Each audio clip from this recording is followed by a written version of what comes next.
ISRO, एक नाम जो आज दुनिया में स्पेस टेक्नोलॉजी का बड़ा नाम है। और क्या आप जानते हैं कि इसके पीछे कई ऐसे चेहरे हैं जिनका नाम आज भी कोई नहीं जानता? आज हम आपको बताएंगे ISRO की एक ऐसी अनकही कहानी जो किताबों में नहीं मिलती, पर जिसने भारत को स्पेस की रेस में खड़ा कर दिया। साल था 1962। इंडिया अभी अभी आजाद हुआ था और देश में गरीबी, अशिक्षा और टेक्नोलॉजी की भारी कमी थी। तभी एक छोटा सा डिपार्टमेंट बना, INCOSPAR, Indian national committee for space research. नेतृत्व मिला डॉक्टर विक्रम साराभाई को। हमें आर्थिक रूप से उन्नत देशों के साथ चंद्रमा या ग्रहों की खोज में प्रतिस्पर्धा करने की कल्पना नहीं है, लेकिन हमें यकीन है कि अगर हम राष्ट्रीय स्तर पर और देशों की सामूहिक में एक अर्थपूर्ण भूमिका निभाना चाहते हैं, तो हमें दूसरों से श्रेष्ठ होना होगा। डॉक्टर विक्रम साराभाई पर उनके साथ काम करने वाले कई अज्ञात वैज्ञानिक थे, जिन्होंने बिना सैलरी, बिना रिसोर्सेज और बिना अनुभव के भी कुछ कर दिखाया।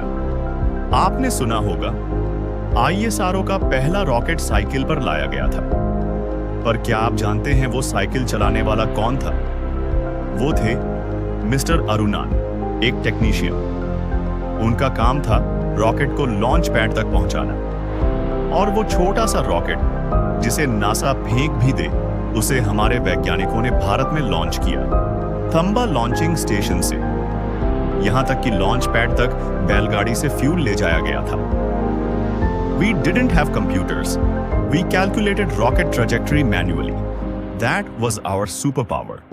Anonymous ISRO engineer, एक बार ISRO ने USA से डेटा मांगा, पर नासा ने मना कर दिया।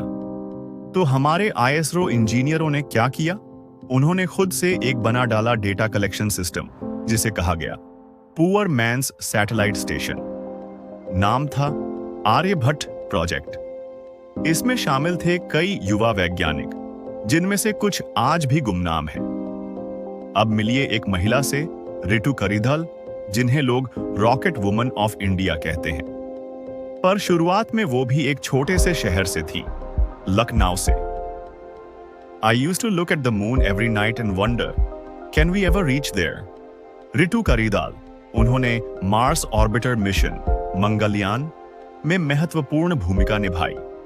और जब दुनिया ने कहा इंडिया मार्स पर नहीं पहुंच सकता, ISRO ने सिर्फ 450 करोड़ में दुनिया को चौंका दिया। नासा के मुकाबले 10 में से 1 खर्च में। ISRO की कहानी में सिर्फ मिशन नहीं, बल्कि इंटीग्रिटी यानी ईमानदारी भी है। जब एंट्रिक्स देवास घोटाला सामने आया, तब ISRO के कुछ सीनियर अफसरों को फंसाने की कोशिश हुई, पर बाद में साबित हुआ कि उन्होंने कोई भ्रष्टाचार नहीं किया था।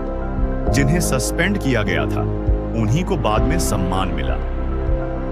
We work not for fame, but for the nation. Ex ISRO officer. 2019 में ISRO का चंद्रयान 2 क्रैश हो गया। पूरा देश उदास था, पर फिर कैमरे में एक फोटो आई। PM मोदी एक साइंटिस्ट को गले लगा रहे हैं। वो थे K सिवान, ISRO चीफ। उनकी आंखों में आंसू थे, पर हार नहीं थी। 2023 में चंद्रयान 3 ने इतिहास रच दिया। इंडिया बना दुनिया का पहला देश जो चांद के साउथ पोल पर पहुंचा। ISRO की ये अनसंग स्टोरीज हमें सिखाती हैं, बिना रिकॉग्निशन, बिना पैसे, बिना फेम भी कोई अपना देश ऊपर उठा सकता है। इन गुमनाम हीरोज के लिए एक लाइक और शेयर जरूरी है। अगर आपको ये कहानी पसंद आई हो, तो इस वीडियो को शेयर कीजिए, ताकि ISRO के ये अनसंग हीरोज अब गुमनाम ना रहें। सब्सक्राइब कीजिए और अगली कहानी में मिलते हैं एक और अनकही सच्चाई के साथ। Indian mystery 9।